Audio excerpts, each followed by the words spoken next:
polemik pagar laut 30 kilometer di Tangerang.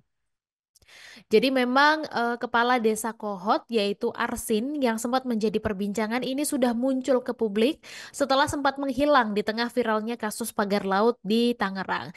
Jadi Arsin bersama kuasa hukumnya yaitu Yunihar dan Randy Kurniawan ini menggelar konferensi pers di kediamannya pada Jumat 14 Februari lalu. Dan di dalam kesempatan itu Kades Kohot tersebut mengaku sedang demam dan batuk Tribuners. Katanya pada saat itu tubuhnya sedang dalam kondisi tidak fit begitu ya. Kemudian munculnya Arsin setelah lama menghilang ini menimbulkan berbagai reaksi dari masyarakat setempat dan dia juga meminta maaf begitu ya kepada publik terkait ketidakhadirannya di tengah panasnya isu pagar laut yang terus berkembang. Jadi Arsin mengklaim bahwa dirinya ini juga menjadi korban nih Tribuners di dalam kasus tersebut dan dia mengungkapkan bahwa dia juga kurang paham situasi saat menjalankan tugas sebagai pejabat publik begitu.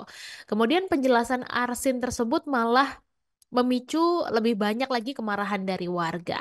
Jadi ada aliansi masyarakat anti kezoliman atau AMAK yang terdiri dari sekitar 400 warga desa Kohot ini yang akan segera terbentuk begitu ya. Jadi mereka menuntut penangkapan Arsin oleh pihak kepolisian yang diduga telah menipu masyarakat terkait harga bangunan dalam program relokasi.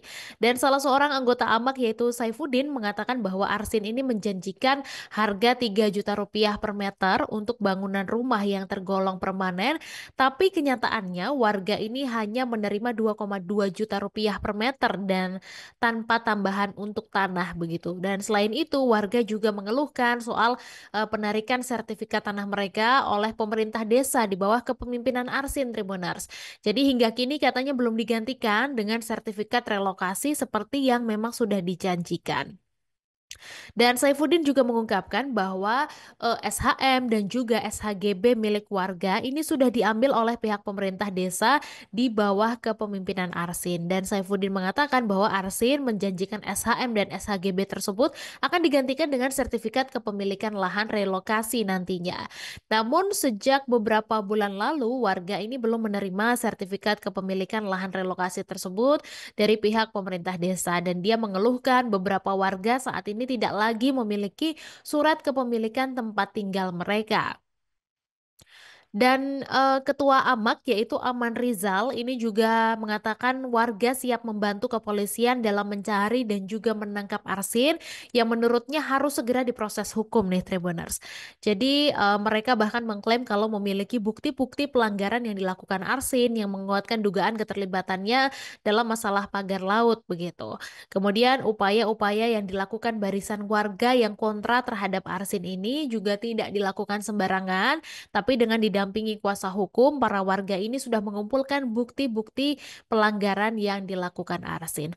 Dan sementara itu Tribuners, warga desa Kohot lainnya yaitu Oman menyayangkan soal sikap Arsin yang tidak terbuka kepada publik, khususnya sempat menghilang beberapa waktu lalu. Jadi Oman menilai kalau alih-alih menghilang bak di telan bumi, Arsin ini seharusnya memberitahukan keberadaannya jika memang dia benar-benar tidak muncul ke publik ini karena sakit begitu ya. Terlebih memang pengakuan Arsin ini bahwa dia adalah korban begitu. Jadi menurut warga kalau memang korban dan beberapa waktu lalu sakit, kenapa tidak memberikan penjelasan tapi menghilang begitu saja. Dan juga warga ini berharap Arsin bisa segera ditangkap begitu ya, mumpung sudah muncul ke publik daripada menghilang lagi seperti yang sudah-sudah begitu.